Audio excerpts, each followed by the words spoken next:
Somewhere beneath the sun-scorched surface of the Negev desert, millions of cubic meters of water sit in total darkness. Not in tanks, not in reservoirs, but injected directly into ancient rock formations hundreds of feet underground, stored in gaps between grains of sand and limestone that were formed millions of years before human civilization even existed. Most countries build dams and open reservoirs to store their water. Israel decided to do something radically different. They turned the earth itself into a container.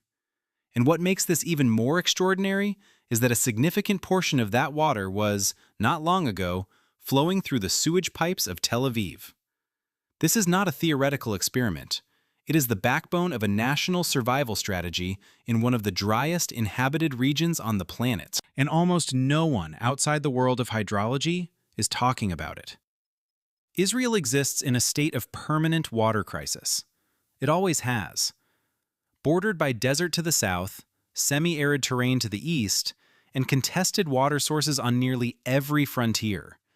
This is a country that should not, by any conventional logic, be able to sustain its population, its agriculture, or its economy.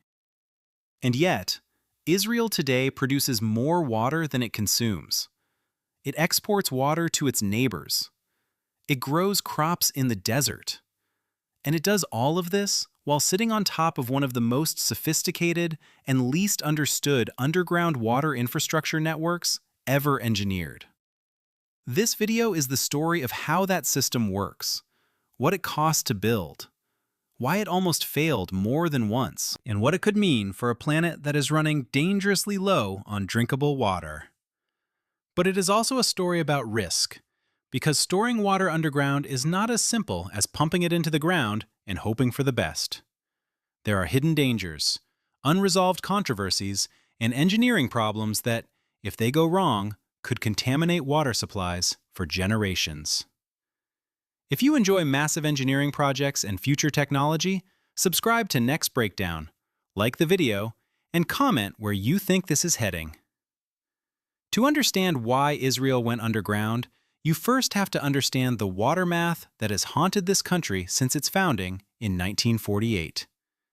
Israel receives, on average, roughly 550 millimeters of rainfall per year in its northern regions. That number sounds manageable until you realize that over 60% of the country is classified as arid or semi-arid. The Negev Desert, which makes up more than half of Israel's total land area, receives less than 200 millimeters annually. Some years, less than 50. The country's natural freshwater sources are startlingly limited. The Sea of Galilee, also known as Lake Kinneret, has historically been the single most important surface water body in the nation. It feeds into the National Water Carrier, a massive pipeline system built in the 1960s to transport water from the relatively wet north to the dry center and south. But the Sea of Galilee is not large. It holds roughly 4 cubic kilometers of water, and its levels fluctuate wildly with rainfall patterns. In drought years, the lake drops below what engineers call the red line, a critical threshold below which pumping risks irreversible ecological and structural damage to the lakebed itself. For decades, Israel's entire water strategy revolved around this single vulnerable body of water and 2 underground aquifers: the coastal aquifer running along the Mediterranean shoreline, and the mountain aquifer stretching beneath the Central Highlands into the West Bank. Both of these aquifers were being pumped far faster than nature could replenish them. By the early 2000s, the coastal aquifer was in serious trouble. Saltwater intrusion from the Mediterranean was creeping inland, contaminating wells. Nitrate levels from agricultural runoff were spiking. The aquifer that millions depended on was degrading in quality and shrinking in volume at the same time. Israel was, in the most literal sense, draining the ground beneath its own feet. Something had to change. And what changed was not just policy. It was an entire philosophy of how water should be managed. Instead of simply extracting water from the earth, Israel began putting water back in. The most counterintuitive part of Israel's underground water system is where the water comes from. A large and growing share of it starts as wastewater. raw sewage from homes, businesses, and industrial facilities. Israel today recycles approximately 90% of its wastewater, a figure that dwarfs every other nation on the planet. Spain, the second highest, recycles around 20%. Most countries recycle less than 5%.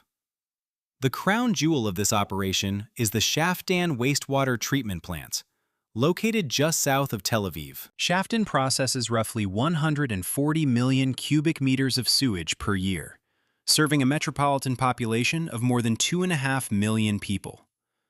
But what happens after the water is treated is where the engineering becomes genuinely remarkable. After undergoing biological and chemical treatment at the surface facility, the reclaimed water is not simply piped to farms or industrial users. Instead, it is pumped into a system of infiltration basins, large, shallow pools spread across a recharge zone above the coastal aquifer. The water seeps down through layers of sand and sandstone, undergoing what engineers call soil aquifer treatment, or SAT. As the water passes through these natural geological layers, the earth itself acts as a filter. Bacteria, organic compounds, suspended solids, and many chemical contaminants are broken down or trapped by the soil matrix. Depending on the specific geology of the recharge zone, this natural filtration process can take weeks or even months as the water migrates downward into the aquifer. When it finally reaches the saturated zone of the aquifer, the water has been transformed. It is cleaner, in many measurable parameters, than the surface water found in most rivers and lakes around the world. It is then extracted through a network of recovery wells positioned at calculated distances from the infiltration basins and distributed primarily for agricultural irrigation across the Negev.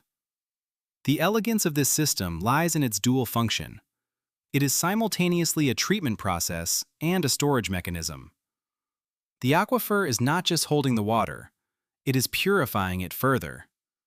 And because the water is stored underground, it is protected from evaporation, which in Israel's climate can consume a staggering 30 to 40% of water stored in open surface reservoirs. That single advantage, evaporation prevention, represents an enormous volume of water saved every year. But the Shafdan system did not come without problems. When Israel first began large-scale aquifer recharge in the 1970s and 1980s, the science was promising, but the unknowns were significant. Pumping treated wastewater into a natural geological formation is not like filling a clean tank. The underground environment is complex, unpredictable, and in many ways, poorly understood even today. One of the earliest and most persistent concerns was clogging. When water is infiltrated through surface basins, fine particles, biological growth, and chemical precipitates gradually seal the pores of the soil, reducing the rate at which water can percolate downward. Engineers had to develop elaborate maintenance cycles, periodically draining and scraping the basins, sometimes allowing them to dry completely so that microbial mats could crack and decompose. Getting this cycle wrong could reduce recharge rates dramatically and compromise the entire system's throughput. Then there was the issue of emerging contaminants. While the SAT process is remarkably effective at removing conventional pollutants, it is not designed to eliminate everything. Pharmaceuticals, endocrine disruptors, microplastics, and persistent organic chemicals pass through wastewater treatment plants and in some cases, survive the journey through the soil. Studies conducted on the Shafdan recharge zone have detected trace levels of carbamazepine, an anti-epileptic drug, and other pharmaceutical residues in recovered water. While the concentrations found are generally far below levels considered dangerous for agricultural use, the long-term implications of decades of accumulation in the aquifer remain a subject of active research and, in some scientific circles, genuine concern. There is also the geochemical question.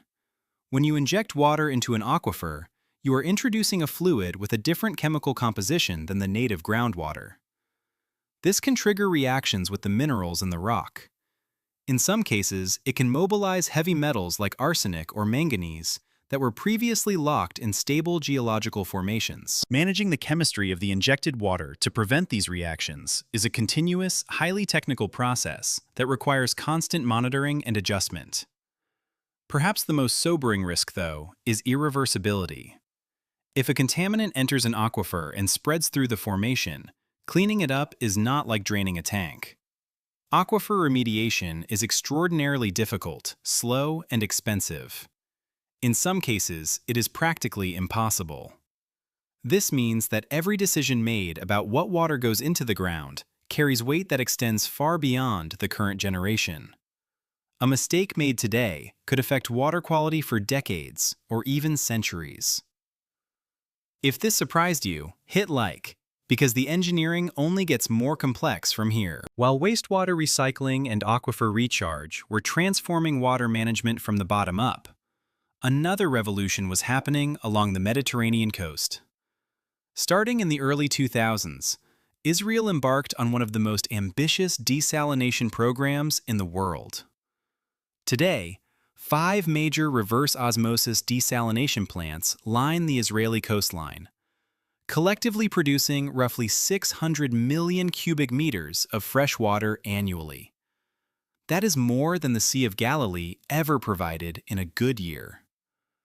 The largest of these, the Sorek facility south of Tel Aviv, was at the time of its completion one of the biggest and most energy-efficient desalination plants ever built.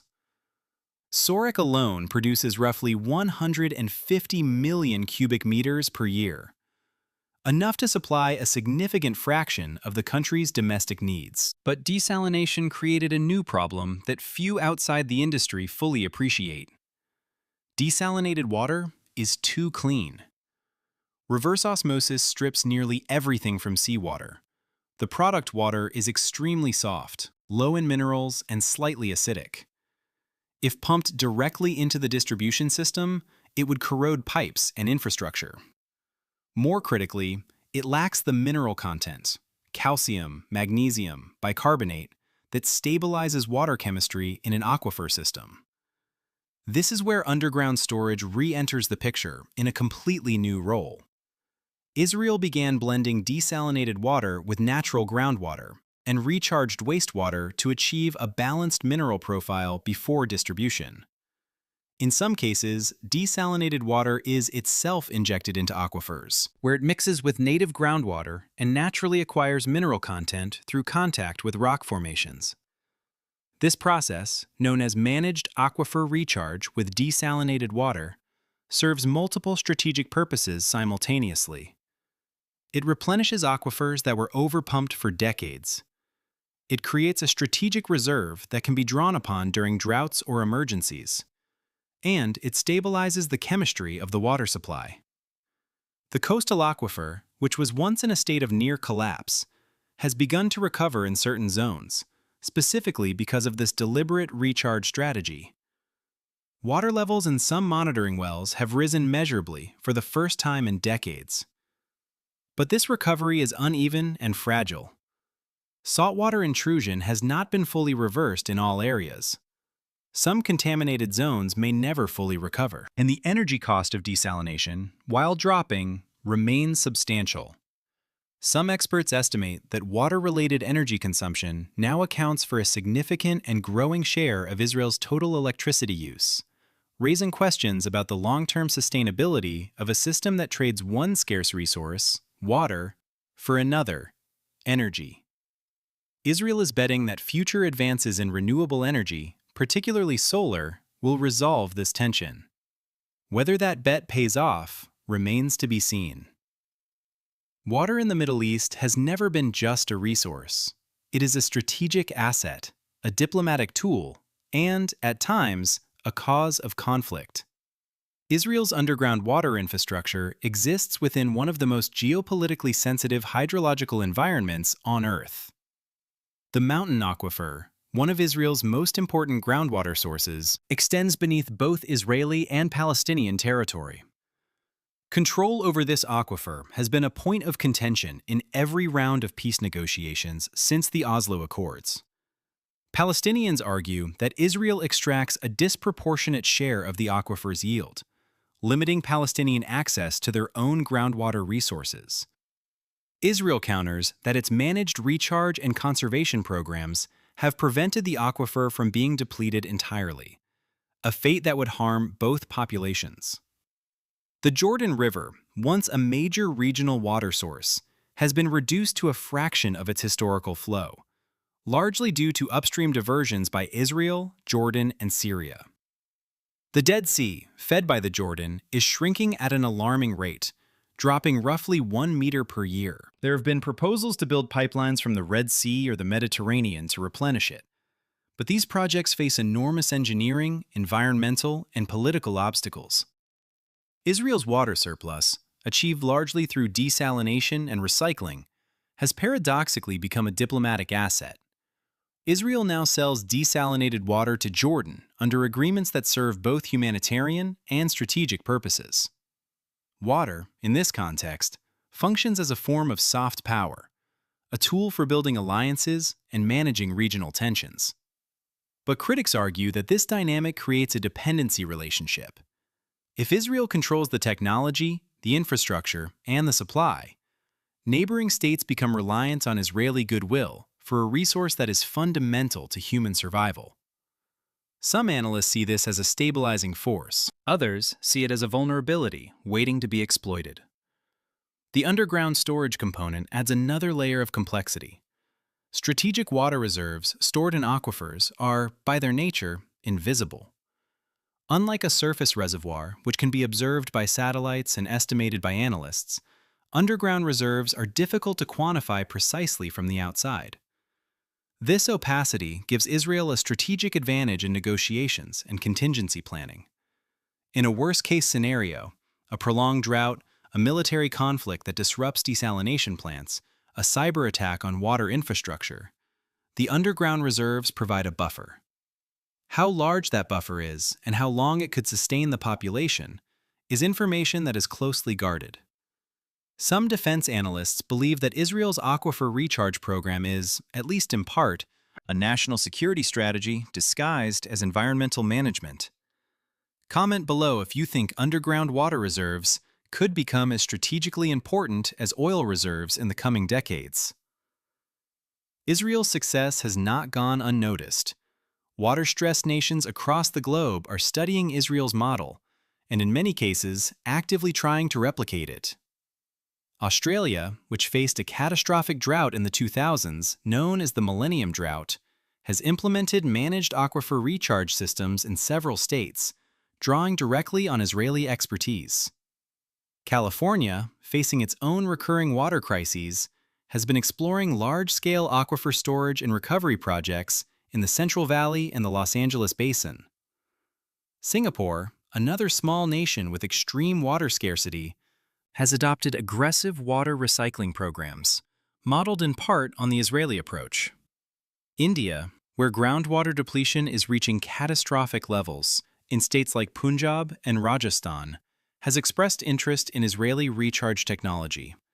Though implementing it at the scale required for India's population presents challenges that are orders of magnitude greater than anything Israel has faced. But transferring the Israeli model is not straightforward. Israel's system works, in large part, because of specific geological, political, and institutional conditions that do not exist everywhere. The coastal aquifer's sandy composition is nearly ideal for soil aquifer treatment. Not all aquifers have this favorable geology. Some are composed of fractured rock, clay, or volcanic formations that behave very differently when injected with water. Israel's centralized water authority, Mekorot, controls nearly the entire national water supply chain, from source to tap. This centralization allows for integrated planning and rapid decision-making that would be politically impossible in countries with fragmented water governance. The regulatory framework, built over decades of trial and error, includes sophisticated monitoring networks, strict water quality standards for recharge, and legal mechanisms for managing aquifer access. Building equivalent institutions in countries without this history takes time, expertise, and political will that is often in short supply. There is also the cost question. Israel has invested billions of dollars over decades in desalination plants, treatment facilities, recharge infrastructure, and monitoring systems. For wealthy nations, this investment is feasible. For developing countries facing the most severe water crises, the upfront capital required can be prohibitive, even when the long-term economics are favorable. Some experts argue that the real Israeli innovation is not any single technology, but the integrated systems approach, treating water supply, wastewater, desalination, groundwater, and agriculture as interconnected components of a single national system, rather than separate problems managed by separate agencies. If that is the case, then the most important export Israel has to offer is not equipment or patents. It is a way of thinking. Subscribe for more deep dives into future technology, because this next part is where things get really interesting. So where does all of this lead? In 10 years, Israel plans to produce even more desalinated water, potentially doubling current capacity. Some of that additional water will go to domestic and agricultural use. But a significant portion is expected to be injected underground, further building the nation's strategic aquifer reserves. The vision is a system where the aquifer functions as a living, managed bank account. Deposits made during times of surplus, withdrawals made during drought or emergency. If this model proves durable over the next 2 decades, it could fundamentally change how the world thinks about water security. Today, most nations measure water wealth by rainfall, river flow, and surface reservoir levels. In the future, the critical metric might be how much water a country has stored invisibly beneath its own surface. Underground reserves that do not evaporate, that cannot easily be destroyed by military action, that are protected from contamination by hundreds of feet of natural geological shielding. But the risks have not disappeared. The long-term effects of injecting treated wastewater and desalinated water into natural formations over many decades are still being studied. Emerging contaminants, geological changes, and the cumulative impact of chemical interactions at depth could reveal problems that current monitoring has not yet detected. Climate change is accelerating. The eastern Mediterranean is warming faster than the global average, and rainfall projections for the region are deeply concerning. Some models suggest that Israel could see a 20 to 30% reduction in natural precipitation by mid-century. That would put even greater pressure on desalination and underground storage, pushing the system closer to its limits. And there is a philosophical question that hovers over the entire enterprise. When a nation engineers itself out of a natural resource crisis, does it solve the problem or simply defer it? Israel has, through extraordinary ingenuity, escaped the constraints of its geography. But that escape depends on energy, technology, infrastructure, and political stability. Remove any one of those pillars, and the system that sustains millions of lives becomes fragile in ways that are difficult to predict. The world is watching Israel not because it has water. It is watching because Israel found a way to create water where there was none, store it where no one can see it, and build an entire civilization on the confidence that the engineering will hold. If it does, it becomes a blueprint for the future of human survival on a drying planet. If it does not, it becomes a warning about the limits of technology in the face of nature's deeper, slower, and far more powerful forces. If you want more stories about the technology shaping our future, subscribe to NextBreakdown, like the video, and share your thoughts in the comments.